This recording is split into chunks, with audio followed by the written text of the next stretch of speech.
بسم اللہ الرحمن الرحیم۔ السلام علیکم۔ آج کی ویڈیو میں ہم آپ کو ایک کفن چور کا واقعہ بتائیں گے۔ ایک کفن چور جو ہر نئے دفنائے گئے مردے کا کفن چرا لیتا تھا۔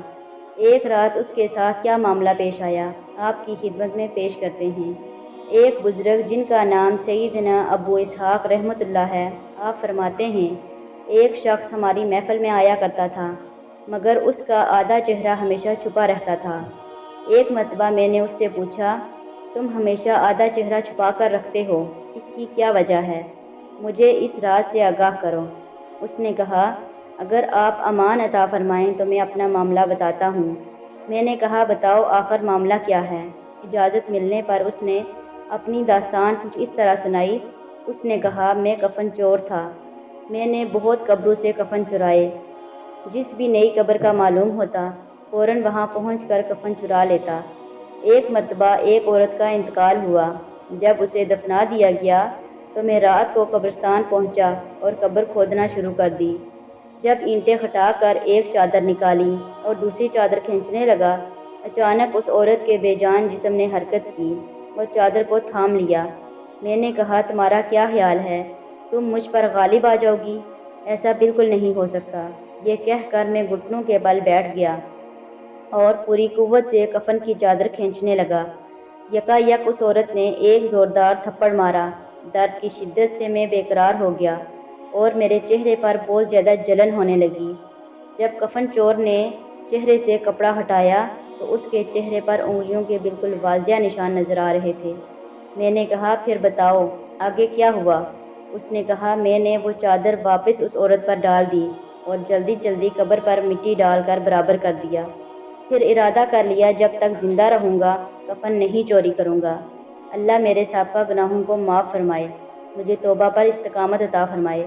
حضرت سیدنا اسحاق رحمۃ اللہ فرماتے ہیں، اس کفن چور کا سارا واقعہ لکھ کر میں نے حضرت سیدنا ابو خضری رحمۃ اللہ کی طرف روانہ کیا۔ انہوں نے یہ جواب لکھ کر بھیجا، تیرا بھلا ہو۔ جو مسلمان قبلہ رخ دفنائے گئے تھے، کیا سب کے چہرے قبلہ کی طرف تھے یا دوسری طرف پھر چکے تھے؟ میں نے کفن چور سے پوچھا تو اس نے بتایا، میں نے جن لوگوں کے کفن چرائے ان میں سے اکثر کے چہرے قبلہ سے پھر چکے تھے۔ پھر سیدنا ابو اسحاق رحمۃ اللہ فرماتے ہیں، میں نے یہ بات لکھ کر خضاری رحمۃ اللہ کی خدمت میں بھیجی تو انہوں نے جواب میں یہ تحریر لکھی، اِنَّ لِلَّهِ وَإِنَّا إِلَيْهِ راجعون۔ اے اسحاق، جن لوگوں کے چہرے قبلہ سے پھر چکے ہیں ان کا خاتمہ سنت پر نہیں ہوا۔ اللہ ہمیں اپنے حفظ و امان میں رکھے اور ہمارا خاتمہ رسول صلی اللہ علیہ وآلہ وسلم کی سنت پر فرمائے۔ اس داستان عبرت میں ہمارے لیے بھی عبرت ہے۔ کتنا تشویشناک معاملہ ہے۔ جو لوگ سنتوں سے منہ موڑ لیتے ہیں، احکام شریعت پر عمل نہیں ہوتے، وہ دنیا کو دین پر ترجیح دیتے ہیں، ان کے ساتھ قبر میں انتہائی وحشتناک معاملہ ہوتا ہے۔ قبر اور آخرت میں بھڑکتی ہوئی آگ ہم برداشت نہیں کر سکیں گے۔ ہمارا نازک جسم اور جہنم کی بھڑکتی ہوئی آگ جو دلوں تک پہنچنے والی ہے، اس کا مقابلہ نہیں کر سکتے۔ اگر اسی طرح غفلت میں زندگی گزارتے رہے اور اسی حالت میں موت آ گئی، بہت ذلت، رسوائی اور دردناک عذاب کا سامنا کرنا پڑے گا۔ ہمیں فوراً اپنے گناہوں سے توبہ کر لینی چاہیے اور رو رو کر اللہ تعالیٰ سے اپنے گناہوں کی معافی مانگنی چاہیے۔ مومنوں پر رحم و کرم فرمانے والے نبی کریم صلی اللہ علیہ وآلہ وسلم کی سنتوں کو اپنے دامن سے وابستہ کر لینا چاہیے۔ درود و سلام کی کثرت کرنی چاہیے۔